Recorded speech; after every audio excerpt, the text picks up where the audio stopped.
1 month after this student disappeared, CCTV led police to a disturbing discovery in a cornfield. A magician's well-known trick is to make things disappear. It can be a coin, a rabbit, a rose, or any other things you can wish to just vanish for a while. They can also make a person disappear, but no matter what their trick is, we are all amazed and intrigued at the same time by that kind of unbelievable talent. But if the disappearance of a person is not due to a magician's doing, it is an alarming situation. With the absence of a witness and also the difficulty in uncovering the heinous crime made by the perpetrator, it is not an incredible trick to be experienced. It's summer in southeast Iowa. A student named Molly Tibbetts has been missing for over a month and is being searched for desperately by the police. Little had been known about the said missing student. Molly was born in San Francisco, California on May 8, 1998. She was the second and only daughter among the 3 children of Laura Calderwood and Rob Tibbetts. Her parents decided to split up when she was a second grader. She went to relocate to Iowa together with her mother and her other siblings, Jake and Scott. By July 2018, Molly was only 20 when she had completed her freshman year at college. She decided to spend her summer at home with her mother in Brooklyn. It was a community located some 70 miles from Des Moines. She also enjoyed her free time with her boyfriend of 3 years, Dalton Jack. Molly hoped to go on to study at graduate school and eventually practice as a psychologist, but that would happen at some other time. For now, she was excited about a trip to the Dominican Republic with her boyfriend,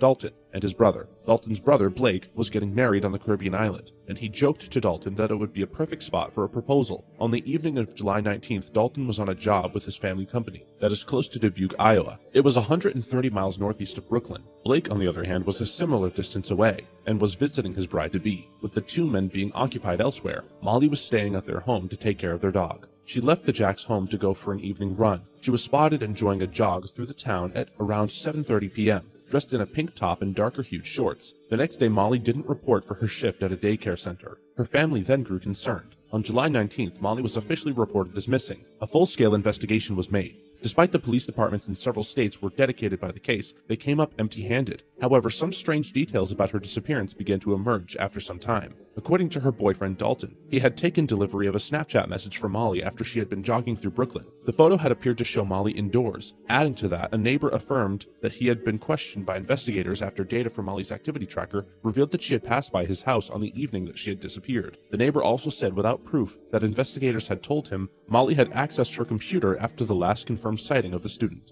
Dalton and Blake found themselves at the center of local rumors. Police were able to confirm their claims of their whereabouts during that night to be true, quashing any suspicions against them by the police. As a result, law enforcement was no closer to finding out the truth. Even with the police collecting some thousands of prompts relating to Molly's disappearance over the coming weeks, they still had no idea of what happened to the popular girl. Around a month, though, a Brooklyn resident offered home surveillance footage to the investigation. After studying over many hours worth of images, they were finally able to spot Molly in the film. A suspicious black vehicle could be seen circling Molly. Soon, police were able to trace the car being owned by Christian Bahena Rivera, a Mexican immigrant who worked at Brooklyn's Yarraby Farms. On August 21st, Rivera led the investigation to a far-off cornfield located some 12 miles outside of Brooklyn. Even though the area had been searched through before, the searchers soon found a horrifying piece hidden beneath a cluster of stalks, a dead body that was later confirmed to be that of Molly's. The autopsy showed that the victim suffered multiple sharp force injuries, resulting in her death. Rivera confessed with the help of a translator of what triggered him to do that violent crime. He had been watching Molly jogging and decided to approach her. Molly threatened to call the police on Rivera before running away. It made him grow angry with the young woman and chased after her. But in a police affidavit, Rivera had then blacked out, later regaining consciousness close to a local intersection. The suspect later found himself in court, facing charges of murder in the first degree. Investigations still pushed through with the result of further autopsy due in fall 2018. The Tibbetts family didn't have the heart to grieve in peace. Molly's family was quick to dodge any attempt to make the crime concerned about immigration. What's more, Molly's cousin, Sandy Tibbetts Murphy, has rallied against the politicians who took advantage of Molly's death to further their agendas. Instead, she chose to highlight the issues of the violence committed by men against women, stating that the killer could have been a citizen born in this country. He could have been an older white man from anywhere, or a man from Molly's world. Molly was murdered because a man denied her right to say no. Saying no helps you establish some boundaries and enables others to understand what they can expect from you.